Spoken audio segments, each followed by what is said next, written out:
Jail जाना कोई माड़ी गल नहीं, जेल सिखण नूं भी बहुत कुछ मिलता। परवाना साहब तुहानूं की सिखण नूं मिले? आपां तां पिंडे ते झल्ले आए संताप जिहड़ा 7 महीने। मेरी जेल यात्रा जिहड़ी हमेशा ही वधिया रही है। उन्हां दी कुर्बानी के मुकाबले तां इह तां आटे ते लूण दे बराबर भी नहीं है।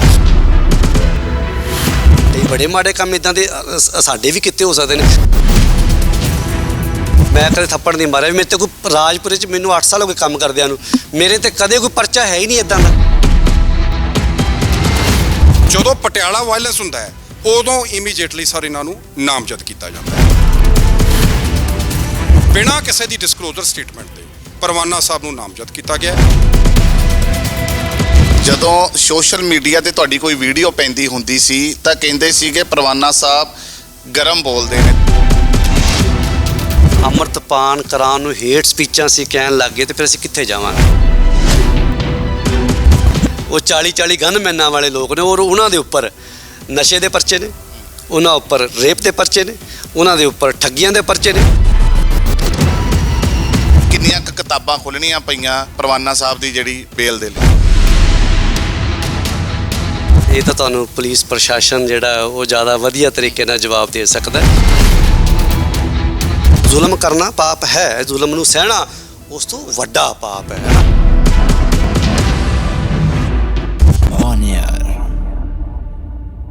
ਔਨ 에ਅਰ ਦੇਖ ਰਹੇ ਸਾਰੇ ਦਰਸ਼ਕਾਂ ਦਾ ਸਵਾਗਤ। ਮੈਂ ਹਾਂ ਪਰਵਿੰਦਰ ਸਿੰਘ ਚੱਡਾ।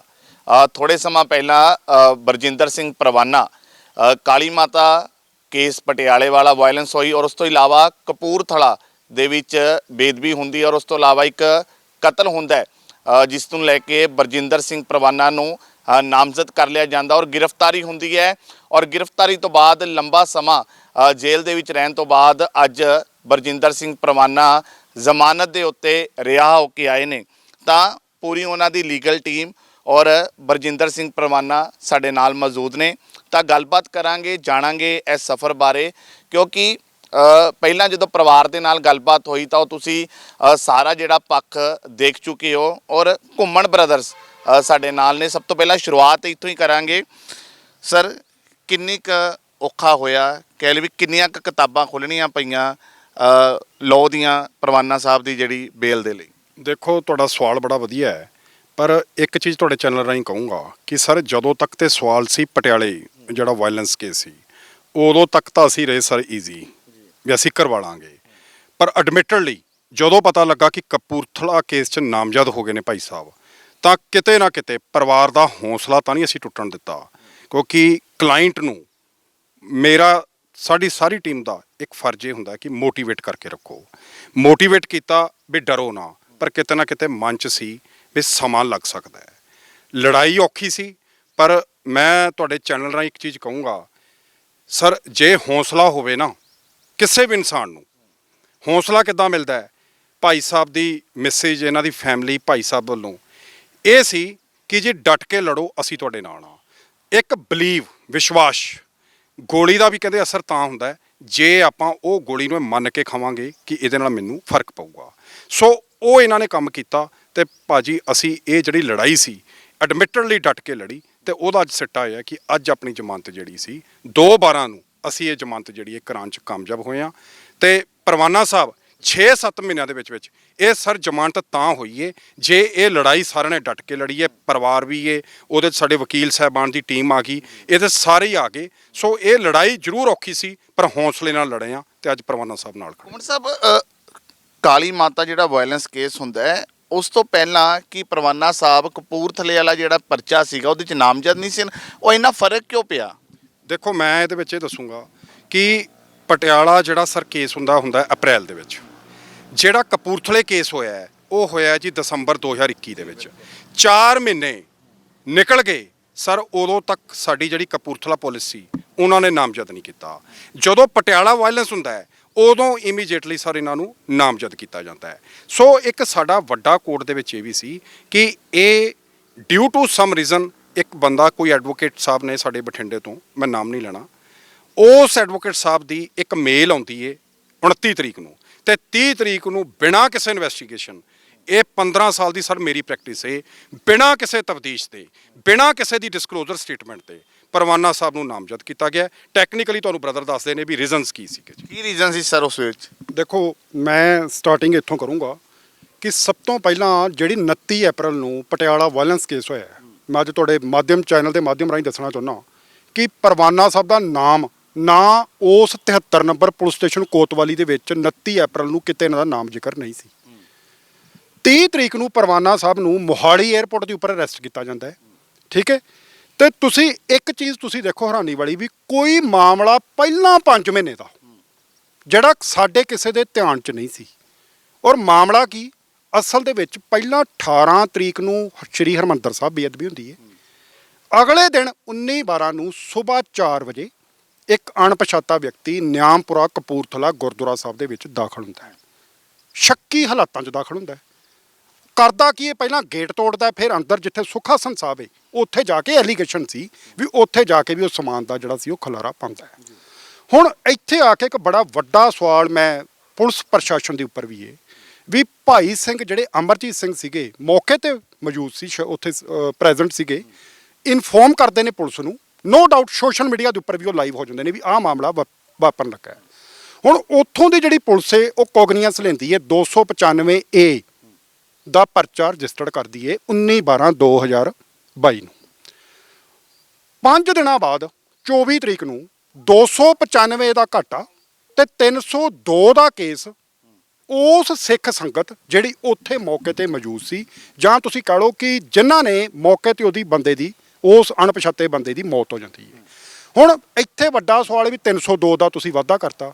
ਹੁਣ ਸਭ ਤੋਂ ਵੱਡੀ ਜਿਹੜੀ ਗੱਲ ਅਸੀਂ ਉਸ ਦਿਨ ਕੋਰਟ 'ਚ ਅਪਰਾਈਜ਼ ਕਰਵਾਈ ਕਿ ਉਸ ਮਾਮਲੇ 'ਚ ਭਾਈ ਅਮਰਜੀਤ ਸਿੰਘ ਦੀ ਅਰੈਸਟ ਪੈਂਦੀ ਹੈ, ਉਹਨਾਂ ਦਾ ਭਤੀਜਾ ਲਵਪ੍ਰੀਤ ਸਿੰਘ ਸੀਗਾ ਉਹਦੀ ਅਰੈਸਟ ਪੈਂਦੀ ਹੈ, ਉਹਨਾਂ ਦਾ ਪੁਲਿਸ ਰਿਮਾਂਡ ਲਿਆ। ਡਿਸਕਲੋਜ਼ਰ ਸਟੇਟਮੈਂਟ ਦੇ ਵਿੱਚ ਉਹਨਾਂ ਨੇ ਕਿਤੇ ਬਰਜਿੰਦਰ ਸਿੰਘ ਪਰਵਾਨੇ ਦਾ ਕੋਈ ਨਾਮ ਨਹੀਂ ਦੱਸਿਆ। ਪਹਿਲਾ ਚਲਾਨ ਆ ਜਾਂਦਾ ਉਸ ਮਾਮਲੇ 'ਚ, ਉਸ ਚਲਾਨ 'ਚ ਇਹਨਾਂ ਦਾ ਕਿਤੇ ਨਾਮ ਜ਼ਿਕਰ ਨਹੀਂ। ਜਦੋਂ ਪਟਿਆਲਾ ਵਾਇਲੈਂਸ ਹੁੰਦੀ ਹੈ 29 ਤਰੀਕ ਨੂੰ, ਤਾਂ ਉਸ ਦਿਨ ਜੋ ਭਾਈ ਸਾਹਿਬ ਵੀਰ ਜੀ ਦੱਸ ਕੇ ਬੈਠੇ ਨੇ ਮੇਰੇ ਬ੍ਰਦਰ ਕਿ ਜੀ ਇੱਕ ਮੇਲ ਆਉਂਦੀ ਹੈ ਲਾਇਰ ਤੋਂ, ਉਸੇ ਬੁਨਿਆਦ ਦੇ ਬੇਸ ਤੇ ਪਰਵਾਨਾ ਸਾਹਿਬ ਨੂੰ ਉਸ ਕੇਸ ਦੇ ਵਿੱਚ ਨਾਮਜ਼ਦ ਕਰ ਲੈਂਦੇ ਨੇ। ਸੋ ਇੱਥੇ ਆ ਕੇ ਸਾਡਾ ਜਿਹੜਾ ਕੋਰਟ ਦੇ ਵਿੱਚ ਇੱਕ ਸਾਡਾ ਜਿਹੜਾ ਆਰਗੂਮੈਂਟ ਸੀ ਉਹ ਇਸ ਗੱਲ ਦਾ ਆਰਗੂਮੈਂਟ ਸੀ ਕਿ ਇਹਦਾ ਮਤਲਬ ਜਿਹੜੀ ਤੁਹਾਡੀ ਇਨਵੈਸਟੀਗੇਸ਼ਨ ਹੈ ਉਹ ਪੁਲਿਸ ਦੀ ਤਫਤੀਸ਼ ਦੇ ਵਿੱਚ ਨਾਮਜ਼ਦ ਨਹੀਂ ਹੋਈ, ਪੁਲਿਸ ਦੀ ਤਫਤੀਸ਼ 'ਚ ਨਾਮਜ਼ਦ ਨਹੀਂ ਹੋਏ। ਇੱਕ ਪੁਲਿਸ ਦੀ ਤਫਤੀਸ਼ ਕਪੂਰਥਲੇ ਚੱਲਦੀ ਸੀ, ਇੱਕ ਚੱਲਦੀ ਸੀ ਪਟਿਆਲੇ, ਤੇ ਇੱਕ ਸੈਲਫ ਇਨਵੈਸਟੀਗੇਸ਼ਨ ਜਿਹਨੂੰ ਅਸੀਂ ਕਹਿੰਦੇ ਹਾਂ ਪੈਰਲਲ ਵੇ, ਉਹ ਸਾਡੇ ਵਕੀਲ ਸਾਹਿਬ ਨੇ ਬਠਿੰਡੇ ਬੈਠਿਆਂ ਨੇ ਖੋਲੀ ਸੀ। ਉਹਦੀ ਤਫਤੀਸ਼ ਦੇ ਬੇਸ ਤੇ ਇਹਨਾਂ ਨੂੰ ਮਤਲਬ ਉਹਦੇ ਵਿੱਚ ਨਾਮਜ਼ਦ ਕਰਦੇ ਨੇ। ਹਾਂ, ਨੋ ਡਾਊਟ ਦਿੱਕਤਾਂ ਆਈਆਂ, ਲੰਮੀਆਂ ਦਲੀਲਾਂ ਕੋਰਟ ਦੇ ਵਿੱਚ ਚੱਲੀਆਂ, ਪਰ ਸੋ ਸਲਾਮ ਹੈ ਉਸ ਕੋਰਟ ਨੂੰ ਜਿਨ੍ਹਾਂ ਨੇ ਸਾਡੀ ਲਗਭਗ ਸਵਾ ਘੰਟਾ ਬਹਿਸ ਸੁਣਨ ਤੋਂ ਬਾਅਦ ਸਾਡੀ ਜਿਹੜੀ ਬੇਲ ਐਪਲੀਕੇਸ਼ਨ ਸੀ ਪਰਵਾਨਾ ਸਾਹਿਬ ਦੀ, ਉਹ ਮਾਣਯੋਗ ਕੋਰਟ ਨੇ ਪਰਚਾ ਨੰਬਰ 305 ਪੁਲਿਸ ਸਟੇਸ਼ਨ ਕੋਤਵਾਲੀ 302 ਦੇ ਵਿੱਚ ਮਾਣਯੋਗ ਕੋਰਟ ਨੇ ਅਲਾਉ ਕਰ ਦਿੱਤੀ। ਪਰਵਾਨਾ ਸਾਹਿਬ ਸਾਡੇ ਨਾਲ ਨੇ, ਪਰਵਾਨਾ ਸਾਹਿਬ ਨਾਲ ਵੀ ਗੱਲ ਕਰਾਂਗੇ। ਬਰਜਿੰਦਰ ਜੀ, ਪਹਿਲਾਂ ਜਿਹੜਾ ਪਟਿਆਲੇ ਹੁੰਦਾ ਵਾਇਲੈਂਸ ਵਾਲਾ ਹੁੰਦਾ, ਉਸ ਤੋਂ ਬਾਅਦ ਹੀ ਆਖਰ ਕਿਉਂ ਇਹ 302 ਦੇ ਵਿੱਚ ਨਾਮਜ਼ਦ ਕੀਤਾ ਜਾਂਦਾ ਹੈ? ਸਭ ਤੋਂ ਪਹਿਲਾਂ ਆਨ 에ਅਰ ਚੈਨਲ ਦੇਖ ਰਹੇ ਸਾਰੇ ਭੈਣਾਂ ਭਰਾਵਾਂ ਨੂੰ ਵਾਹਿਗੁਰੂ ਜੀ ਕਾ ਖਾਲਸਾ ਵਾਹਿਗੁਰੂ ਜੀ ਕੀ ਫਤਿਹ। ਦੇਖੋ, ਜਿਹੜਾ ਤੁਸੀਂ ਸਵਾਲ ਕਰ ਰਹੇ ਹੋ ਕਿਉਂ ਨਾਮਜ਼ਦ ਕੀਤਾ ਜਾਂਦਾ ਹੈ, ਇਹ ਤਾਂ ਤੁਹਾਨੂੰ ਪੁਲਿਸ ਪ੍ਰਸ਼ਾਸਨ ਜਿਹੜਾ ਉਹ ਜ਼ਿਆਦਾ ਵਧੀਆ ਤਰੀਕੇ ਨਾਲ ਜਵਾਬ ਦੇ ਸਕਦਾ, ਕਿਉਂਕਿ ਉਹਨਾਂ ਨੇ ਕੀਤਾ ਹੈ ਨਾ। ਆਪਾਂ ਤਾਂ ਪਿੰਡੇ ਤੇ ਝੱਲਿਆ ਹੈ ਸੰਤਾਪ ਜਿਹੜਾ 7 ਮਹੀਨੇ। ਸੋ ਇਹ ਸਵਾਲ ਤੁਸੀਂ ਪ੍ਰਸ਼ਾਸਨ ਨੂੰ ਜ਼ਰੂਰ ਕਰੇ। ਸਮਾਂ ਇਸ ਵਾਰ ਲੰਮਾ ਹੋ ਗਿਆ ਕਿਉਂਕਿ ਪਹਿਲਾਂ ਵੀ ਤੁਹਾਡੇ ਤੇ ਮਾਮਲਾ ਦਰਜ ਹੋਇਆ ਸੀ, ਪਟਿਆਲਾ ਜੇਲ੍ਹ ਦੇ ਵਿੱਚ ਰਹੇ ਤੁਸੀਂ, ਉਸ ਤੋਂ ਬਾਅਦ ਇਹ ਮਾਮਲਾ ਦਰਜ ਹੁੰਦਾ ਹੈ। ਸਮਾਂ ਕਾਫੀ ਲੰਮਾ ਜਿਹੜਾ ਬੀਤਿਆ ਪਰਿਵਾਰ ਨੇ, ਕਿਉਂਕਿ ਅਸੀਂ ਪਹਿਲਾਂ ਵੀ ਜਦੋਂ ਘੁੰਮਣ ਸਾਹਿਬ ਦੇ ਦਫ਼ਤਰ ਆਏ ਭੈਣ ਜੀ ਉਹਨਾਂ ਦੀ ਇੰਟਰਵਿਊ ਕੀਤੀ ਸੀ, ਤਾਂ ਪਰਿਵਾਰ ਵੈਸੇ ਪੂਰਾ ਹੌਸਲੇ ਦੇ ਵਿੱਚ ਵੀ ਸੀਗਾ, ਪਰ ਪਰਿਵਾਰ ਨੇ ਕਿਹਾ ਕਿ ਕੌਮ ਦੇ ਲਈ ਖੜੇ ਹਾਂ ਤੇ ਖੜੇ ਰਹਾਂਗੇ। ਜੀ ਬਿਲਕੁਲ। ਦੇਖੋ, ਕੋਈ ਵੀ ਲੜਾਈ ਜਿਹੜੀ ਲੜੀ ਜਾਂਦੀ ਹੈ ਨਾ, ਤੇ ਉਹਦੇ ਪਿੱਛੇ ਪਰਿਵਾਰ ਦੀ ਸਪੋਰਟ ਹੋਣੀ ਜਿਹੜੀ ਉਹ ਬੜੀ ਜ਼ਰੂਰੀ ਹੈ। ਮੈਨੂੰ ਇੰਨਾ ਕੁ ਪਤਾ ਹੈ ਵੀ ਕਦੇ ਅਸੀਂ ਅਸੀਂ ਇਕੱਠੇ ਬੈਠੇ ਸੀ ਤੇ ਮੇਰੀ ਧਰਮ ਪਤਨੀ ਨਾਲ ਅਸੀਂ ਇੱਕ ਦਿਨ ਦੇ ਬਚਨ ਨਿਕਲੇ ਸੀ ਵੀ ਨਿਆਣੇ ਤਾਂ ਉਹਨਾਂ ਦੇ ਵੀ ਪਲ ਜਾਂਦੇ ਨੇ ਜਿਨ੍ਹਾਂ ਦੇ ਮਾਂ ਪਿਓ ਨਹੀਂ ਹੁੰਦੇ। ਸੋ ਇਹਦੇ ਤੋਂ ਮੈਨੂੰ ਇੱਕ ਪਰਿਵਾਰ ਤੋਂ ਮੈਨੂੰ ਆਪਣੀ ਧਰਮ ਸਪਿਰਿਟ ਮਿਲੀ ਹੈ ਨਾ। ਮੈਨੂੰ ਜੇ ਮੈਂ ਕੋਈ ਸਮਾਜ ਵਾਸਤੇ ਕੰਮ ਕਰਦਾ, ਠੀਕ ਹੈ, ਲੋਕਾਂ ਦੇ ਵਿੱਚ ਇਹ ਚਿਹਰਾ ਜ਼ਰੂਰ ਬਣ ਗਿਆ ਵੀ ਹਾਂ ਵੀ ਕੋਈ ਰੋਲਾ ਹੈ, ਕਿਸੇ ਨਾਲ ਮੱਥਾ ਲਾਉਣਾ ਜਾਂ ਕਿਤੇ ਮੋਰਚਾ ਹੈ, ਜ਼ਰੂਰੀ ਨਹੀਂ। ਸਾਡੇ ਪ੍ਰਚਾਰ ਦੇ ਕੰਮ ਵੀ ਬਹੁਤ ਨੇ, ਸਾਡੇ ਸਮਾਜ ਸੇਵਾ ਦੇ ਕੰਮ ਵੀ ਬਹੁਤ ਨੇ, ਪਰ ਗੱਲ ਉਹੀ ਆ ਜਾਂਦੀ ਹੈ ਵੀ ਉਹ ਫਿਰ ਕਿਸੇ ਨੂੰ ਨਜ਼ਰ ਨਹੀਂ ਆਉਂਦੇ। ਉਹ ਸਿਰਫ ਉਹਨਾਂ ਨੂੰ ਉਹੀ ਨਜ਼ਰ ਆਉਂਦਾ ਜਿਹੜੀ ਗੱਲ ਉਹ ਕਿਵੇਂ ਕਹਿ ਦਈਏ ਵੀ ਮੱਖੀ ਜਿਹੜੀ ਉਹ ਜ਼ਖਮ ਤੇ ਜਾ ਕੇ ਹੀ ਜਿਹੜੀ ਬੈਠਦੀ ਹੈ ਨਾ। ਸੋ ਇਸ ਕਰਕੇ ਉਹਨਾਂ ਨੂੰ ਉਹੀ ਗੱਲਾਂ ਨਜ਼ਰ ਆਉਂਦੀਆਂ ਨੇ। ਤੇ ਦੂਜੀ ਗੱਲ ਜਿਹੜੀ ਤੁਸੀਂ ਕਹਿੰਦੇ ਹੋ ਲੰਮਾ ਸਮਾਂ, ਮੈਂ ਵਾਰ-ਵਾਰ ਤੁਹਾਡੇ ਚੈਨਲ ਦੇ ਮਾਧਿਅਮ ਤੋਂ, ਔਨ 에ਅਰ ਚੈਨਲ ਦੇ ਮਾਧਿਅਮ ਦੁਆਰਾ ਕਹਿਣਾ ਚਾਹਾਂਗਾ ਵੀ 7 ਮਹੀਨੇ ਦੇਖੋ, ਮੈਂ ਇਹ ਨਹੀਂ ਕਹਿੰਦਾ ਵੀ ਦਿਸ ਇਜ਼ ਲਾਸਟ ਟਾਈਮ ਹੈ ਨਾ, ਕਿ ਮੈਂ ਅੱਗੇ ਤੋਂ I will never go to in prison ਹੈ ਨਾ ਇਨ ਫਿਊਚਰ।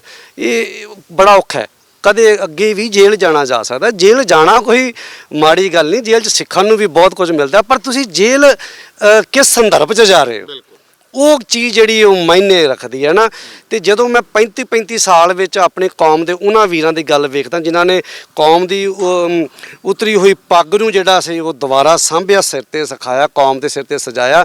35 ਸਾਲ ਤੋਂ ਉਹ ਜੇਲ੍ਹਾਂ ਕੱਟ ਰਹੇ ਨੇ, ਪਰਿਵਾਰ ਦੇ ਵਿੱਚ ਨਹੀਂ ਗਏ ਤੇ ਉੱਥੇ ਹੀ ਆਪਣੇ ਕਈਆਂ ਨੇ ਅੰਤਮ ਸਵਾਸ ਜਿਹੜੇ ਨੇ ਪੂਰੇ ਕੀਤੇ ਨੇ। ਉਹਨਾਂ ਦੀ ਕੁਰਬਾਨੀ ਦੇ ਮੁਕਾਬਲੇ ਤਾਂ ਇਹ ਤਾਂ ਆਟੇ ਤੇ ਲੂਣ ਦੇ ਬਰਾਬਰ ਵੀ ਨਹੀਂ ਹੈ। ਸੋ ਇਹ ਲੰਮਾ ਸਮਾਂ ਨਹੀਂ ਹੈਗਾ, ਇਹ ਬਹੁਤ ਉਹਨਾਂ ਦੀ ਬਜਾਏ ਬਹੁਤ ਛੋਟਾ ਸਮਾਂ ਹੈ ਨਾ। ਜਦੋਂ ਪਿਛਲਾ ਇਤਿਹਾਸ ਵੇਖਦੇ ਆ, ਜੇਲ੍ਹਾਂ 'ਚ ਰਹਿ ਕੇ ਚੱਕੀਆਂ ਪਿਸਣੀਆਂ, ਖਿੰਨੇ ਛੱਤ ਤੇ ਗੁਜ਼ਾਰਾ ਕਰਨਾ, ਤੇ ਅੱਜ ਕੱਲ੍ਹ ਤਾਂ ਫਿਰ ਵੀ ਜੇਲ੍ਹਾਂ 'ਚ ਬੜੀਆਂ ਫੈਸਿਲਿਟੀਆਂ ਨੇ, ਬੜਾ ਕੁਝ ਮਿਲਦਾ, ਪਰਿਵਾਰ ਮਿਲਣ। ਪਰਵਾਨਾ ਕਹਿ ਰਹੇ ਨੇ ਵੀ ਬਹੁਤ ਕੁਝ ਸਿੱਖਣ ਨੂੰ ਵੀ ਮਿਲਦਾ ਹੈ ਜੇਲ੍ਹ ਦੇ ਵਿੱਚ। ਪਰਵਾਨਾ ਸਾਹਿਬ, ਤੁਹਾਨੂੰ ਕੀ ਸਿੱਖਣ ਨੂੰ ਮਿਲਿਆ? ਦੇਖੋ, ਸਭ ਤੋਂ ਵੱਡੀ ਗੱਲ ਇਹ ਹੈ ਵੀ ਜੇਲ੍ਹ ਦੇ ਵਿੱਚ ਨਾ ਤੁਸੀਂ ਆਪਣੇ ਆਪ ਨੂੰ ਆਤਮ ਚਿੰਤਨ ਕਰਦੇ ਹੋ ਵੀ ਮੈਂ ਸੰਸਾਰ ਤੇ ਕਿਉਂ ਆਇਆ, ਹੈ ਨਾ। ਤੇ ਇੱਕ ਆਪਣੇ ਆਪ ਨੂੰ ਕੁਐਸਚਨ, ਹੂ ਐਮ ਆਈ, ਮੈਂ ਕੌਣ ਆ। ਇੱਕ ਹੁੰਦੀ ਚਿੰਤਾ, ਇੱਕ ਹੁੰਦਾ ਚਿੰਤਨ। ਜਿਹੜੀ ਚਿੰਤਾ ਨਾ ਤੁਹਾਨੂੰ ਖਤਮ ਕਰਦੀ ਹੈ, ਚਿੰਤਨ ਤੁਹਾਨੂੰ ਉਜਲ ਮਤਲਬ ਤੁਹਾਨੂੰ ਪ੍ਰਫੁੱਲਤ ਕਰਦਾ, ਤੁਸੀਂ ਆਪਣੇ ਆਪ ਨੂੰ ਸਮਝ ਪਾਉਂਦੇ ਹੋ। ਐਸੀ ਗੱਲ ਨਹੀਂ ਵੀ ਇਨਸਾਨ ਗਲਤੀਆਂ ਦਾ ਪੁਤਲਾ ਨਹੀਂ। ਫਿਰ ਜਦੋਂ ਬੰਦਾ ਇਕੱਲਾ ਬੈਠਾ ਹੁੰਦਾ ਤੇ ਆਪਣੇ ਆਪ ਨਾਲ ਗੱਲਾਂ ਬਾਤਾਂ ਕਰਦਾ ਤੇ ਉਹਨੂੰ ਫਿਰ ਆਪਣੀਆਂ ਗਲਤੀਆਂ ਦਾ ਵੀ ਅਹਿਸਾਸ ਹੁੰਦਾ, ਉਹਨੂੰ ਉਹਨਾਂ ਕੰਮਾਂ ਦਾ ਵੀ ਅਹਿਸਾਸ ਹੁੰਦਾ ਜਿਹੜੇ ਜੱਗ ਨੇ ਤੇ ਨਹੀਂ ਵੇਖੇ, ਉਹ ਬੰਦੇ ਨੇ ਆਪ ਕੀਤੇ ਹੁੰਦੇ ਨੇ। ਕਈ ਬੜੇ ਮਾੜੇ ਕੰਮ ਇੱਦਾਂ ਦੇ ਸਾਡੇ ਵੀ ਕਿਤੇ ਹੋ ਸਕਦੇ ਨੇ। ਸੋ ਬੰਦਾ ਜਦੋਂ ਉਹਨਾਂ ਨੂੰ ਵੇਖਦਾ, ਕਿਉਂਕਿ ਬੰਦਾ ਲੋਕਾਂ ਤੋਂ ਤਾਂ ਲੁਕਾ ਸਕਦਾ ਪਰ ਉਹ ਅਕਾਲ ਪੁਰਖ ਤੋਂ ਨਹੀਂ ਲੁਕਾ ਸਕਦਾ। ਸੋ ਜੇਲ੍ਹ ਦੇ ਵਿੱਚ ਰਹਿ ਕੇ ਬੜਾ ਕੁਝ ਸਿੱਖਣ ਨੂੰ ਮਿਲਦਾ। ਮੇਰੀ ਜੇਲ੍ਹ ਯਾਤਰਾ ਜਿਹੜੀ ਆ ਹਮੇਸ਼ਾ ਹੀ ਵਧੀਆ ਰਹੀ ਆ, ਕਿਉਂਕਿ ਮੈਂ ਜਦੋਂ ਵੀ ਗਿਆ ਗੁਰੂ ਕਿਰਪਾ ਨਾਲ ਹਰੇਕ ਵਾਰ 25 30 40 ਨੌਜਵਾਨਾਂ ਨੇ ਕੇਸ ਰੱਖੇ ਨੇ, ਨਸ਼ਾ ਛੱਡਿਆ ਹੈ। ਤੇ ਉਸ ਤੋਂ ਬਾਅਦ ਫਿਰ ਮੈਡੀਟੇਸ਼ਨ ਵਾਸਤੇ ਜਿਹੜਾ ਨਾ ਬੜਾ ਵਧੀਆ, ਬਾਹਰ ਸਾਡੇ ਕੋਲ ਐਵੇਂ ਕਹੀ ਜਾਈਏ ਤਾਂ ਠੀਕ ਆ, ਤੋਤਾ ਆਪਣਾ ਨਿਤਨੇਮ ਕਰ ਲਿਆ, ਨਾ ਹੋਇਆ, ਪਰ ਅੰਦਰ ਬਹਿ ਕੇ ਜਿਹੜਾ ਤੁਹਾਡਾ ਮੈਡੀਟੇਸ਼ਨ ਦਾ ਜਦੋਂ ਸਮਾਂ ਮਿਲਦਾ ਉਹ ਤੁਹਾਡੇ ਵਾਸਤੇ ਇੱਕ ਸੋਨੇ ਤੇ ਸੁਹਾਗੇ ਵਾਲੀ ਗੱਲ ਹੋ ਜਾਂਦੀ ਆ। ਤੇ ਚਿੰਤਕ ਤੇ ਚਿੰਤਾ ਦੀ ਗੱਲ ਕਰ ਰਹੇ ਹੋ, ਚਿੰਤਕ ਤਾਂ ਤੁਸੀਂ ਕੀਤਾ, ਆਪਣੇ ਆਪ ਨੂੰ ਲੱਭਿਆ ਵੀ ਮੈਂ ਕੌਣ ਆ, ਤੁਸੀਂ ਕਹਿ ਰਹੇ ਹੋ। ਚਿੰਤਾ ਕਦੇ ਪਰਿਵਾਰ ਦੀ ਤਾਂ ਨਹੀਂ ਹੋਈ ਪਿੱਛੇ ਵੀ ਪਰਿਵਾਰ ਇਕੱਲਾ? ਦੇਖੋ, ਪਹਿਲਾਂ ਤਾਂ ਮੈਂ ਕਹਿੰਦਾ ਚਿੰਤਾ ਹੋ ਸਕਦੀ ਸੀ, ਹੁਣ ਹੋਰ ਬਿਲਕੁਲ ਖਤਮ ਹੋ ਗਈ। ਜਦੋਂ ਵੇਖਿਆ ਵੀ ਧਰਮ ਸੁਪਤਨੀ ਜਿਹੜੀ ਆ ਜੰਗ ਦੇ ਮੈਦਾਨ 'ਚ ਆ ਕੇ ਬਰਾਬਰ ਜਿਹੜੀ ਆ ਉਹਨੇ ਮੋਢੇ ਨਾਲ ਮੋਢਾ ਲਾ ਕੇ ਜਿਹੜਾ ਉਹ ਲੜੀ। ਤੇ ਸਭ ਤੋਂ ਵੱਡੀ ਗੱਲ ਜਿਹੜੀ ਆ, ਮੈਂ ਇਸ ਜੰਗ ਦੇ ਵਿੱਚ ਜੇ ਮੈਂ ਲੜਾਈ ਲੜਨ ਵਾਲੇ ਵੀਰਾਂ ਦੀ ਗੱਲ ਕਰਾਂ ਤਾਂ ਉਹ ਮੇਰੇ ਵੱਡੇ ਭਰਾ ਖੜੇ ਨੇ, ਘੁੰਮਣ ਬ੍ਰਦਰ ਖੜੇ ਨੇ, ਹੈ ਨਾ, ਜਿਨ੍ਹਾਂ ਦੀ ਇੱਕ ਬੜੀ ਵੱਡੀ ਘਾਲਣਾ ਹੈ। ਤੇ ਜਿਨ੍ਹਾਂ ਨੇ ਦੇਖੋ, ਜਦੋਂ 302 ਦੀ ਗੱਲ ਆਉਂਦੀ ਹੈ ਨਾ ਤਾਂ ਵੱਡਿਆਂ ਦੇ ਹੌਸਲੇ ਜਿਹੜੇ ਨੇ ਉਹ ਖਤਮ ਹੋ ਜਾਂਦੇ ਨੇ ਵੀ 302 ਵੀ ਗਏ 2 ਸਾਲ 3 ਸਾਲ ਹੈ ਨਾ ਕੁਝ ਵੀ, ਪਰ 7 ਮਹੀਨਿਆਂ ਦੇ ਵਿੱਚ ਇਸ ਜੰਗ ਨੂੰ ਜਿੱਤਣਾ ਇੱਕ ਬੜੀ ਵੱਡੀ ਜਿਹੜੀ ਆ ਗੱਲ ਹੈ। ਬਾਕੀ ਪ੍ਰਸ਼ਾਸਨ ਦੀਆਂ ਕਮੀਆਂ ਜਾਂ ਪ੍ਰਸ਼ਾਸਨ ਨੇ ਕਿਉਂ ਕੀਤਾ ਉਹ ਤਾਂ ਪ੍ਰਸ਼ਾਸਨ ਜਵਾਬ ਦੇ ਸਕਦਾ ਹੈ, ਕਿਉਂਕਿ ਜਿਹੜੀ ਪੁਲਿਸ ਆ, ਮੈਂ ਪੁਲਿਸ ਨੂੰ ਵੀ ਦੋਸ਼ ਨਹੀਂ ਦਿੰਦਾ, ਉਹਦੇ ਉੱਪਰ ਵੀ ਕੁੰਡਾ ਜਿਹੜਾ ਹੈ ਪੋਲੀਟੀਕਲ ਲੋਕਾਂ ਦਾ, ਰਾਜਨੀਤੀ ਦਾ ਜਿਹੜਾ ਹੈਗਾ। ਪੁਲਿਸ ਤਾਂ ਜੇ ਅੱਜ ਕੋਈ ਹੋਰ ਸਰਕਾਰ ਆ ਜਾਏਗੀ ਉਹਦੀ ਹੋ ਜਾਏਗੀ, ਦੂਜੀ ਆ ਜਾਏਗੀ ਉਹਦੀ ਹੋ ਜਾਏਗੀ। ਸੋ ਪ੍ਰਸ਼ਾਸਨ ਤਾਂ ਸਰਕਾਰਾਂ ਦੇ ਅਧੀਨ ਚੱਲਦਾ।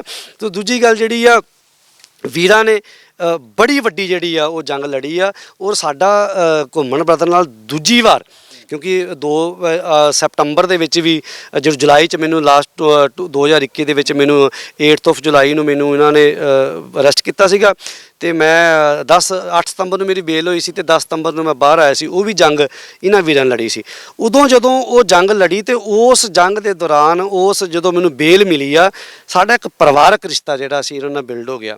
ਸੋ ਫਿਰ ਸਾਡਾ ਭਰੋਸਾ ਤਾਂ ਕਰਨਾ ਬਣਦਾ ਸੀ। ਔਰ ਇਸ ਵਾਰ ਤਾਂ ਉਹ ਤਾਂ ਬੜੀ ਛੋਟੀ ਲੜਾਈ ਸੀ ਜਿਹੜਾ ਪਿਛਲੀ ਵਾਰ ਹੈ, ਪਰ ਇਹ ਤਾਂ ਬੜੀ ਵੱਡੀ ਲੜਾਈ ਸੀ। ਪਰ ਜਦੋਂ ਇਹਨਾਂ ਵੀਰਾਂ ਨੇ ਉਸ ਭਰੋਸੇ ਨੂੰ ਹੁਣ ਅੱਗੇ ਹੋਰ ਬਣਾਇਆ, ਤੇ ਮੈਂ ਨਾ ਇੱਕ ਤੁਹਾਡੇ ਚੈਨਲ ਦੇ ਮਾਧਿਅਮ ਦੁਆਰਾ ਮੈਂ ਕਹਿਣਾ ਚਾਹਾਂਗਾ, ਦੂਜੇ ਚੈਨਲਾਂ ਤੇ ਵੀ ਇਹ ਗੱਲ ਕਹੀ ਆ, ਮਤ ਵਹਿਮ ਰੱਖੇ, ਕੋਈ ਭੁਲੇਖਾ ਰੱਖੇ ਵੀ ਸ਼ਾਇਦ ਕਿਤੇ ਬਰਜਿੰਦਰ ਸਿੰਘ ਪਰਵਾਨਾ ਕਿਤੇ ਕੋਈ ਐਡਵਰਟਾਈਜ਼ਮੈਂਟ ਤਾਂ ਨਹੀਂ ਕਰ ਰਿਹਾ ਘੁੰਮਣ ਬ੍ਰਦਰ ਵੀਰਾਂ ਦੀ। ਮੈਂ ਮਾਫੀ ਮੰਗਾਂਗਾ ਵੀਰ ਜੀ, ਮੈਨੂੰ ਮਾਫ ਕਰਿਓ, ਕਿਤੇ ਤੁਹਾਨੂੰ ਵੀ ਵਕੀਲਾਂ ਨੂੰ। ਧਾਰੀਵਾਲ ਸਾਹਿਬ ਵੀਰ ਪਟਿਆਲੇ ਤੋਂ ਖੜੇ ਨੇ, ਇਹਨਾਂ ਨੇ ਬਹੁਤ ਪਟਿਆਲੇ ਮਿਹਨਤ ਕੀਤੀ। ਵਾਲੀਆ ਸਾਹਿਬ ਜਿਹੜੇ ਨੇ ਉਹ ਕਪੂਰਥਲੇ ਨੇ, ਉਹਨਾਂ ਨੇ ਬੜੀ ਮਿਹਨਤ ਕੀਤੀ ਆ। ਸੋ ਇਹਨਾਂ ਵੀਰਾਂ ਦੀ ਇੱਕ ਖਾਸੀਅਤ ਜਿਹੜੀ ਆ ਘੁੰਮਣ ਬ੍ਰਦਰ ਦੀ, ਮੈਂ ਦਾਅਵੇ ਨਾਲ ਜਿਹੜੀ ਆ ਹਿੱਕ ਠੋਕ ਕੇ, ਜਿਹਨੂੰ ਕਹਿੰਦਾ ਹਿੱਕ ਠੋਕ ਕੇ ਮੈਂ ਕਹਿ ਸਕਦਾ, ਉਹ ਇਹ ਆ, ਪਹਿਲੀ ਗੱਲ ਤਾਂ ਤੁਹਾਨੂੰ ਕੋਰਟ ਕਚਹਿਰੇ ਧੱਕੇ ਨਾ ਖਾਣੇ ਪੈਣ, ਪਰ ਵਕੀਲਾਂ ਦੀ ਲੋੜ ਕਦੇ ਵੀ ਪੈ ਸਕਦੀ ਆ, ਕਦੇ ਵੀ ਕਿਸੇ ਦੇ ਕੋਈ ਦੁੱਖ ਵਿਪਤਾ ਆ ਸਕਦੀ ਆ। ਪਰ ਘੁੰਮਣ ਬ੍ਰਦਰ ਇੱਕ ਉਹ ਬ੍ਰਾਂਡ ਆ ਵੀ ਜਿਹਦੇ ਵਿੱਚ ਤੁਸੀਂ ਜਾਓਗੇ ਤਾਂ ਤੁਸੀਂ ਉਹਦਾ ਹੀ ਰੂਪ ਹੋ ਜਾਓਗੇ, ਉਹ ਪਰਿਵਾਰ ਦਾ ਮੈਂਬਰ ਬਣ ਜਾਓਗੇ। ਕਿਉਂਕਿ 7 ਮਹੀਨੇ ਵਿੱਚ ਮੇਰੀ ਧਰਮ ਪਤਨੀ ਖੜੀ ਆ, ਪੁੱਛ ਲਿਓ, ਮੈਂ ਸਿਰਫ ਇੱਕ ਵਾਰੀ ਫੋਨ ਕੀਤਾ ਸੀ, ਬਾਪੂ ਜੀ ਬਜ਼ੁਰਗ ਜਿਹੜੇ ਸੀ ਬਿਮਾਰ ਹੋ ਗਏ ਸੀ, ਤੇ ਮੈਂ ਹਾਲ ਚਾਲ, ਮੈਂ 7 ਮਹੀਨਿਆਂ 'ਚ ਕਦੇ ਨਹੀਂ ਪੁੱਛਿਆ ਵੀ ਮੇਰੀ ਕਿਹੜੀ ਤਰੀਕ ਆ, ਕਿਹੜੀ ਪੇਸ਼ੀ ਆ, ਕਿਹੜੀ ਕੋਰਟ ਆ, ਕਿਹੜਾ ਜੱਜ ਆ। ਕਿਉਂ? ਕਿਉਂਕਿ ਮੈਨੂੰ ਇਹਨਾਂ ਤੇ ਭਰੋਸਾ ਸੀ, ਔਰ ਉਹ ਭਰੋਸਾ ਇਹਨਾਂ ਨੇ ਹੋਰ ਅੱਗੇ ਆਉਣ ਵਾਲੇ ਸਮੇਂ ਦੇ ਵਿੱਚ ਜਿਹੜਾ ਉਹ ਮਜ਼ਬੂਤ ਕਰ ਦਿੱਤਾ। ਪਰਵਾਨਾ ਸਾਹਿਬ, ਜਦੋਂ ਸੋਸ਼ਲ ਮੀਡੀਆ ਤੇ ਤੁਹਾਡੀ ਕੋਈ ਵੀਡੀਓ ਪੈਂਦੀ ਹੁੰਦੀ ਸੀ ਤਾਂ ਕਹਿੰਦੇ ਸੀਗੇ ਪਰਵਾਨਾ ਸਾਹਿਬ ਗਰਮ ਬੋਲਦੇ ਨੇ, ਤੱਤਾ ਬੋਲਦੇ ਨੇ, ਕਿ ਪਰਵਾਨਾ ਸਾਹਿਬ ਹੁਣ ਇਸ ਸੁਭਾਅ ਨੂੰ ਆਪਣਾ ਚੇਂਜ ਕਰਨਗੇ? ਦੇਖੋ ਗੱਲ ਇਦਾਂ ਹੈ ਵੀ ਵਾਧੜੀਆਂ ਸਜਾਦੜੀਆਂ ਨਿਭਣ ਸਿਰਾਂ ਦੇ ਨਾਲ, ਹੈ ਨਾ। ਤੇ ਗੁਰੂ ਸਾਹਿਬ ਜਾਣਦੇ ਨੇ ਵੀ ਤੱਤਾ ਇੱਕ ਦੇਖੋ, ਤੱਤਾ ਬੋਲਣਾ ਜਾਂ ਪ੍ਰਚਾਰ ਕਰਨਾ, ਇਹ ਹਰੇਕ ਇਨਸਾਨ ਦੀ ਆਪਣੀ ਆਪਣੀ ਜਿਹੜੀ ਆ ਉਹ ਸੋਚ ਹੈ। ਕੋਈ ਤੱਤਾ ਸੋਚਦਾ ਹੈ, ਕੋਈ ਬੀਰਸੀ ਸੋਚਦਾ ਹੈ, ਕੋਈ ਕਹਿੰਦਾ ਵੀ ਕਹਿਣਾ ਚਾਹੀਦਾ, ਕੋਈ ਕਹਿੰਦਾ ਨਹੀਂ ਕਹਿਣਾ ਚਾਹੀਦਾ। ਸੋ ਇਸ ਕਰਕੇ ਇਹ ਤਾਂ ਹਰੇਕ ਇਨਸਾਨ ਦੀ ਆਪਣੀ ਆਪਣੀ ਸੋਚ ਹੈ। ਤੇ ਹੁਣ ਜਿਵੇਂ ਕੋਈ ਤੱਤਾ ਕਹਿੰਦਾ, ਕੋਈ ਐਪਰੀਸ਼ੀਏਟ ਵੀ ਤਾਂ ਕਰਦਾ ਸੀ। ਬਿਲਕੁਲ ਕੋਈ ਗੱਲ, ਇੱਕ ਗੱਲ ਇੱਥੇ ਜੋੜਦਾ ਵੀ, ਹਾਲਾਂਕਿ ਚਰਚਾ ਦਾ ਵਿਸ਼ਾ ਨਹੀਂ, ਪਰ ਗੱਲ ਇੱਥੇ ਜੋੜਦੇ ਆ ਕਿ ਇਸ ਸਮੇਂ ਜਿਹੜਾ ਪੰਜਾਬ ਦਾ ਮਾਹੌਲ ਚੱਲ ਰਿਹਾ, ਇੱਕ ਪਾਸੇ ਕਹਿ ਰਹੇ ਨੇ ਵੀ, ਉਹ ਕਹਿੰਦੇ ਨੇ ਵੀ ਅਸੀਂ ਅੰਮ੍ਰਿਤਪਾਨ ਕਰਾ ਰਹੇ ਹਾਂ, ਔਰ ਇੱਕ ਪਾਸੇ ਜਿਹੜੇ ਲੋਕ ਨੇ ਉਹ ਕਹਿ ਰਹੇ ਨੇ ਵੀ ਉਹ ਜਿਹੜਾ ਕਿ ਹੇਟ ਸਪੀਚ ਕਰ ਰਹੇ ਨੇ। ਔਰ ਸੁਪਰੀਮ ਕੋਰਟ ਨੇ ਵੀ ਹਾਲਾਂਕਿ ਕਿਹਾ ਕਿ ਹੇਟ ਸਪੀਚ ਹੈ ਜਿਹੜੀ ਉਹ ਸੋਸ਼ਲ ਮੀਡੀਆ ਤੇ ਅਲਾਉ ਨਹੀਂ ਹੋਣੀ ਚਾਹੀਦੀ। ਦੇਖੋ, ਜੇ ਹੁਣ ਅੰਮ੍ਰਿਤਪਾਨ ਕਰਾਉਣ ਨੂੰ ਹੇਟ ਸਪੀਚਾਂ ਅਸੀਂ ਕਹਿਣ ਲੱਗ ਗਏ ਤੇ ਫਿਰ ਅਸੀਂ ਕਿੱਥੇ ਜਾਵਾਂਗੇ, ਹੈ ਨਾ। ਸੋ ਇਸ ਕਰਕੇ ਉਹਨਾਂ ਲੋਕਾਂ ਨੂੰ, ਵੀਰਾਂ ਨੂੰ ਸੋਚਣਾ ਚਾਹੀਦਾ ਹੈ, ਵਿਚਾਰਨਾ ਚਾਹੀਦਾ ਹੈ। ਅੰਮ੍ਰਿਤਪਾਨ ਦੀ ਜਿਹੜੀ ਲਹਿਰ ਚੱਲੀ ਹੋਈ ਹੈ, ਜਿਹੜੇ ਸਾਡੇ ਵੀਰ ਕਰ ਰਹੇ ਨੇ, ਵਾਰਸ ਪੰਜਾਬ ਜਥੇਬੰਦੀ ਕਰ ਰਹੀ ਹੈ। ਸੋ ਮੈਂ ਤਾਂ ਅੱਜ ਹੀ ਸਡਨਲੀ ਸਵੇਰੇ ਸੋਸ਼ਲ ਮੀਡੀਆ ਤੇ ਮੈਂ ਵੇਖ ਰਿਹਾ ਸੀ ਵੀ ਇੱਕ ਹਿੰਦੂ ਵੀਰ ਹੈ ਲੁਧਿਆਣੇ ਤੋਂ, ਉਹ ਕਹਿੰਦਾ ਮੈਂ 1 ਕਿਲੋਮੀਟਰ ਤੱਕ ਮੈਂ ਸੜਕ ਸਾਰੀ ਫੁੱਲਾਂ ਦੀ ਭਰ ਦੇਣੀ, ਫੁੱਲਾਂ ਦੀ ਸੇਜ ਵਿਛਾ ਦੇਣੀ ਹੈ। ਸੋ ਜੇ ਕਿਸੇ ਨੂੰ ਹੇਟ ਸਪੀਚ ਲੱਗੇ ਤਾਂ ਇੱਕ ਹਿੰਦੂ ਵੀਰ ਕਿਉਂ ਸਾਰੀ ਸੜਕ ਜਿਹੜੀ ਆ ਫੁੱਲਾਂ ਦੀ ਜਾਵੇ। ਸੋ ਸਾਡਾ ਭਾਈਚਾਰਾ ਬਹੁਤ ਮਜ਼ਬੂਤ ਹੈ। ਉਹੀ ਗੱਲ, ਕਿਉਂਕਿ ਨਾ ਤੁਸੀਂ ਇੱਕ ਵਾਰ ਮੈਂ ਤੁਹਾਡੀ ਇੰਟਰਵਿਊ ਕੀਤੀ ਸੀ ਤਾਂ ਤੁਸੀਂ ਆਖਿਆ ਸੀ ਕਿ ਰਾਜਪੁਰੇ ਦੇ ਵਿੱਚ 70% ਹਿੰਦੂ ਨੇ, ਤੇ ਜੇ ਮੈਂ ਇੱਥੇ ਕੋਈ ਪ੍ਰੋਗਰਾਮ ਕਰਾਵਾਂ ਤਾਂ ਮੈਂ ਇੱਥੇ 8-10 ਹਜ਼ਾਰ ਹਿੰਦੂ ਪਰਿਵਾਰ ਇਕੱਠੇ ਕਰ ਸਕਦਾ ਰਾਜਪੁਰੇ ਦੇ। ਮੈਂ ਅੱਜ ਵੀ ਇਹ ਗੱਲ ਤੇ ਦਾਅਵਾ ਕਰਦਾ ਜੀ, ਕਿਉਂਕਿ ਮੈਂ ਮੰਦਰਾਂ ਦੇ ਵਿੱਚ ਵੀ ਗਿਆ।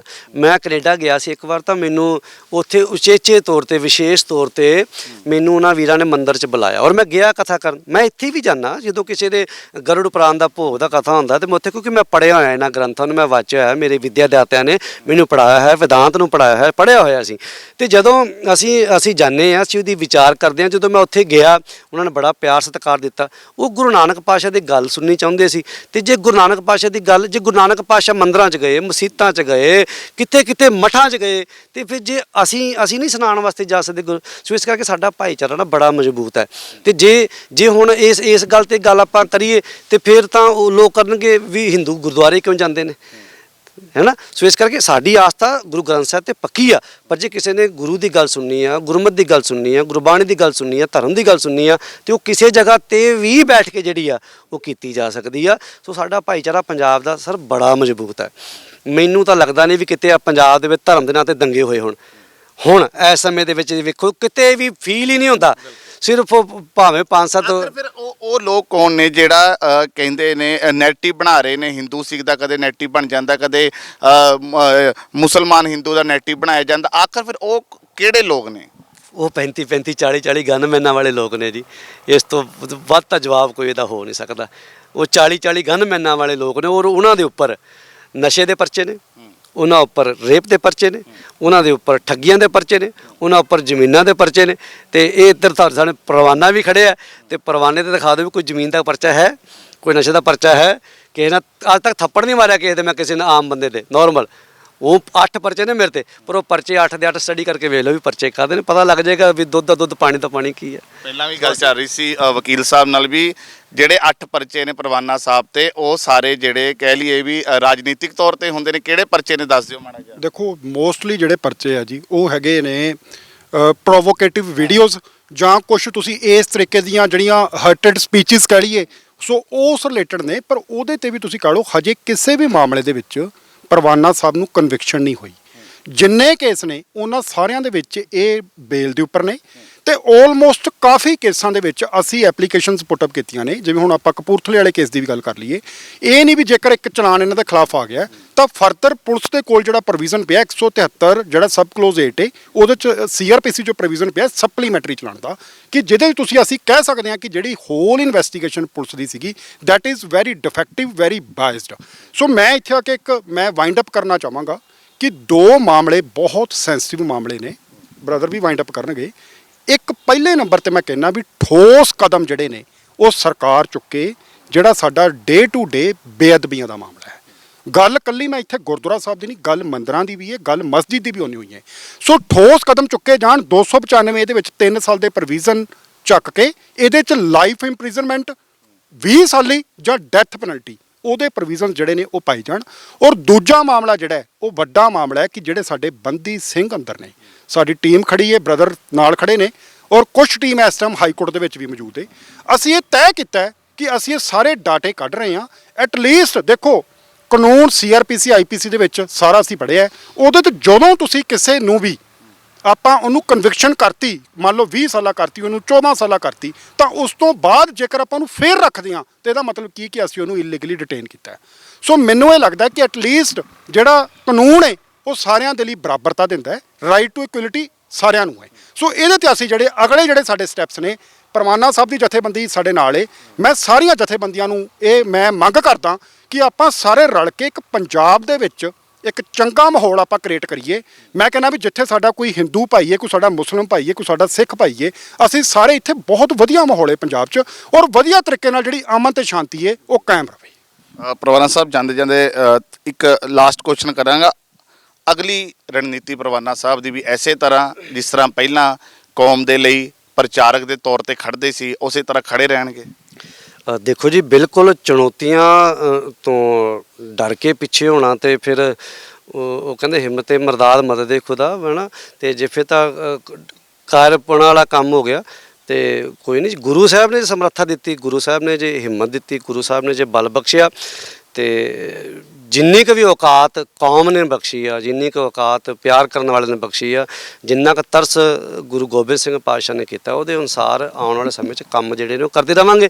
ਪ੍ਰਚਾਰ ਪ੍ਰਸਾਰ ਵਿੱਚ ਅਸੀਂ ਹਰੇਕ ਸਾਲ 1 ਲੱਖ ਬੱਚੇ ਦਾ ਜਿਹੜਾ ਗੁਰਮਤਿ ਦਾ ਐਗਜ਼ਾਮ ਲੈਂਦੇ ਹਾਂ, ਆਲ ਓਵਰ ਇੰਡੀਆ ਦੇ ਵਿੱਚ ਲੈਂਦੇ ਹਾਂ ਅਸੀਂ, ਤੇ ਉਹ ਵੀ ਸਾਡਾ ਜਿਹੜਾ ਨਾਲ ਜਿਹੜਾ ਚੱਲਦਾ, ਉਹਨਾਂ ਲੋਕਾਂ ਵੀਰਾਂ ਨੂੰ ਮੈਂ ਕਹਾਂਗਾ ਵੀ ਉਹ ਵੀ ਦਿਖਾਇਆ ਕਰੋ ਨਾਲ ਪ੍ਰਚਾਰ ਪ੍ਰਸਾਰ ਦੀ ਵਿਧੀਆਂ ਵੀ ਗਤੀਵਿਧੀਆਂ ਵੀ ਦੱਸਿਆ ਕਰੋ। ਅਸੀਂ ਆਹ ਕੁਝ ਵੀ ਕਰਦੇ ਹਾਂ, ਅਸੀਂ ਇਕੱਲਾ ਸਪੀਚਾਂ ਤੱਕ ਸੀਮਤ ਨਹੀਂ ਹੈਗੇ ਵੀ ਸਪੀਚ ਵੀ ਜਿਹੜਾ ਹੇਟ ਸਪੀਚ ਹੈ ਉਹ ਅੱਗੇ ਰੱਖ ਦਿੱਤੀਆਂ ਜਾਂਦੀਆਂ ਨੇ।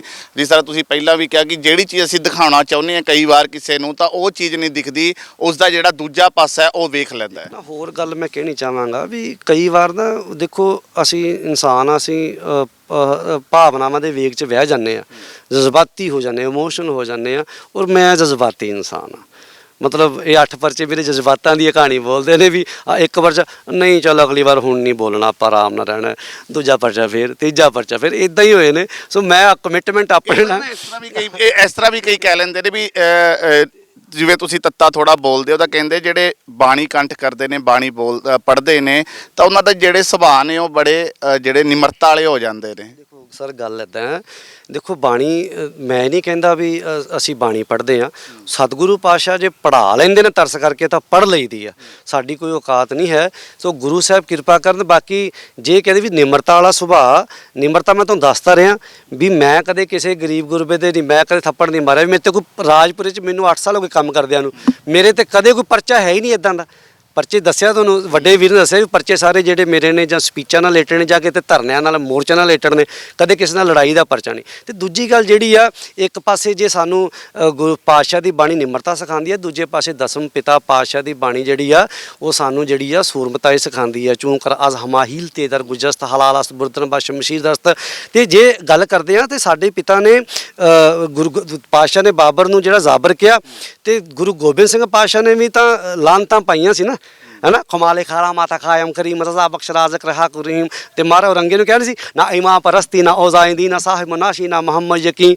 ਤੇ ਉੱਥੇ ਲਾਨਤਾਂ ਵੀ ਪਾਈਆਂ ਸੀ ਵੀ ਤੂੰ ਆਪਣੇ ਆਪ ਨੂੰ ਕਿਹੜਾ ਕਹਿੰਦਾ ਵੀ ਮੁਹੰਮਦ ਤੇ ਮੈਂ ਯਕੀਨ ਕਰਦਾ, ਵੀ ਤੂੰ ਆਪਣੇ ਪਿਓ ਨੂੰ ਤੇ ਪਾਣੀ ਦਾ ਘੁੱਟ ਘੁੱਟ ਤਰਸਾ ਕੇ ਜਿਹੜਾ ਤੂੰ ਆਪਣੇ ਪਿਓ ਨੂੰ ਮਾਰਿਆ ਰੰਗਜੇਬ ਨੂੰ। ਸੋ ਇਸ ਕਰਕੇ ਮਾੜੀ ਜਿਹੜੀ ਕੋਈ ਚੀਜ਼ ਹੋਵੇ, ਦੇਖੋ ਜ਼ੁਲਮ ਕਰਨਾ ਪਾਪ ਹੈ, ਜ਼ੁਲਮ ਨੂੰ ਸਹਿਣਾ ਉਸ ਤੋਂ ਵੱਡਾ ਪਾਪ ਹੈ ਨਾ। ਸੋ ਇਸ ਕਰਕੇ ਜਿੰਨੀ ਕੁ ਸੋਝੀ ਆ, ਬਾਕੀ ਆ ਵੀਰਾਂ ਦੇ, ਦੇਖੋ ਮੈਂ ਇੱਕ ਗੱਲ ਤੋਂ ਤਾਂ ਮੈਂ ਐਗਰੀ ਕਰਦਾ ਵੀ ਮੈਨੂੰ ਕਾਨੂੰਨ ਬਾਰੇ ਬੜੀ ਘੱਟ ਜਿਹੜੀ ਸੀ ਮੈਨੂੰ ਪਹਿਲਾਂ ਜਿਹੜੀ ਸੀ ਨੌਲੇਜ ਸੀ। ਮੈਂ ਹੁਣ ਇਹਨਾਂ ਵੀਰਾਂ ਦਾ, ਭਰਾਵਾਂ ਦਾ, ਵੱਡਿਆਂ ਦਾ ਜਿਹੜਾ ਪਿਆਰ ਮੇਰੇ ਨਾਲ ਹੈ, ਤੇ ਮੈਨੂੰ ਲੱਗਦਾ ਵੀ ਮੈਨੂੰ ਕਾਨੂੰਨ ਬਾਰੇ ਕੁਝ ਨਾ ਕੁਝ ਸਿਖਾਉਂਦੇ ਜਿਹੜਾ ਉਹ ਜ਼ਰੂਰ ਰਹਿਣਗੇ। ਧੰਨਵਾਦ।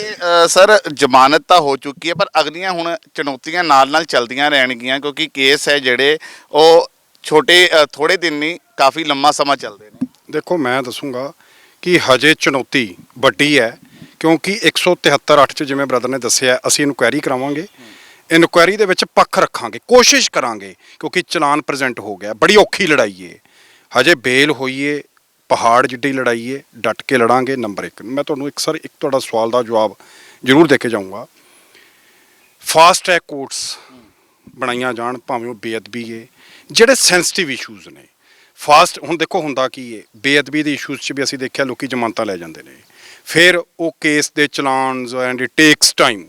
ਸੋ ਇਟਸ ਮਾਈ ਪਰਸਨਲ ਐਕਸਪੀਰੀਅੰਸ ਦੇ ਹਿਸਾਬ ਨਾਲ ਬੋਲਦਾ ਕਿ ਇਹਦੇ 'ਚ ਸਰ ਫਾਸਟ ਟਰੈਕਸ ਜਿਹੜੀਆਂ ਕੋਰਟਸ ਨੇ ਉਹ ਬਣਨ, ਸਖਤ ਕਾਨੂੰਨ ਆਉਣ, ਉਹ ਇੱਦਾਂ ਦੇ ਹੋਣ ਕਿ ਅਸੀਂ ਵਿਦਿਨ ਦੀ, ਔਰ ਟਾਈਮ ਬਾਉਂਡ ਮੈਨਰ, ਵਿਦਿਨ ਦੀ 3 ਮੰਥ ਟਾਈਮ ਬਾਉਂਡ ਹੋਣ, ਕਿ ਆਉਣ ਵਾਲੇ ਸਮੇਂ 'ਚ ਕੋਈ ਬੰਦਾ ਯੁਰਤ ਨਾ ਕਰੇ ਕਿ ਮਹਾਰਾਜ ਦੇ ਵੱਲ ਨੇੜੇ ਵੀ ਜਾਣਾ ਹੈ। ਸੋ ਇੱਦਾਂ ਦਾ ਮੈਂ ਇੱਕ ਜਾਂਦਾ ਸੁਜੈਸ਼ਨ ਕਰੂੰਗਾ ਕਿ ਸਰਕਾਰਾਂ ਕੱਲਾ ਪਰਚੇ ਦੇ ਕੇ ਤੁਹਾਡਾ ਮਸਲਾ ਹੱਲ ਨਹੀਂ ਹੋਣਾ, ਇਹਦੇ 'ਚ ਆਪਾਂ ਨੂੰ ਸੋਧਾਂ ਦੀ ਵੀ ਲੋੜ ਹੈ। ਸੋ ਇਸ ਦੇ ਲਈ ਜਿਹੜਾ ਤੁਸੀਂ ਕਹਿ ਰਹੇ ਹੋ, ਇਸ ਦੇ ਲਈ ਕੋਈ ਕਹਿ ਲਈਏ ਹਾਇਰ ਅਥਾਰਟੀ ਜਾਂ ਸਰਕਾਰ ਤੱਕ ਪਹੁੰਚ ਕਰੋਗੇ? ਦੇਖੋ ਅਸੀਂ ਥਰੂ ਮੈਮੋਰੈਂਡਮ ਕਹਿ ਲਓ, ਥਰੂ ਰਿਪਰੈਜ਼ੈਂਟੇਸ਼ਨ ਕਹਿ ਲਓ, ਸਰਕਾਰ ਨੂੰ ਆਪਣੀ ਆਵਾਜ਼ ਬੁਲੰਦ ਕਰਾਂਗੇ। ਕਿਉਂਕਿ ਦੇਖੋ ਅਲਟੀਮੇਟਲੀ ਸਫਰਰ ਕੌਣ ਹੈ? ਸਫਰਰ ਹੈ ਪੰਜਾਬੀ।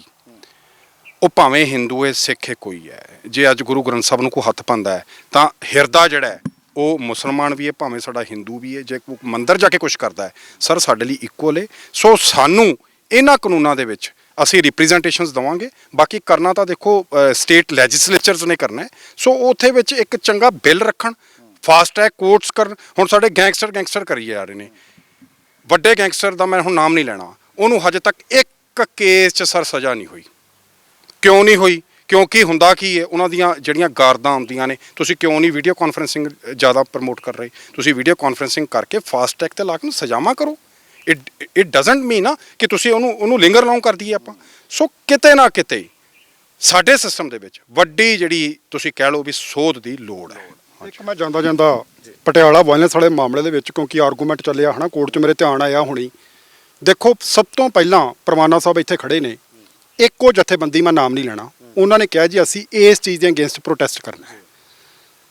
ਇਹਨਾਂ ਨੇ, ਪਰਵਾਨਾ ਸਾਹਿਬ ਨੇ, ਸਾਡੇ ਕੋਲ ਵੀਡੀਓ ਵੀ ਪਈ, ਅਸੀਂ ਕੋਰਟ 'ਚ ਵੀ ਅਪਰਾਈਜ਼ ਕਰਵਾਇਆ ਹੈ। 22 ਅਪ੍ਰੈਲ ਨੂੰ ਜਾ ਕੇ ਇਹਨਾਂ ਨੇ ਮਾਣਯੋਗ ਉਸ ਸਮੇਂ ਦੇ ਐਸਐਸਪੀ ਉੱਚ ਅਫਸਰਾਂ ਨੂੰ ਜਾ ਕੇ ਅਪਰਾਈਜ਼ ਕਰਵਾਤਾ ਕਿ ਉਹਦੇ 'ਚ ਮੰਗ ਕੀ ਰੱਖੀ ਕਿ ਸਾਡੀ ਭਾਈਚਾਰਕ ਸਾਂਝ ਕਾਇਮ ਰਵੇ, ਲਾਅ ਐਂਡ ਆਰਡਰ ਨੂੰ ਮੇਨਟੇਨ ਕਰੋ।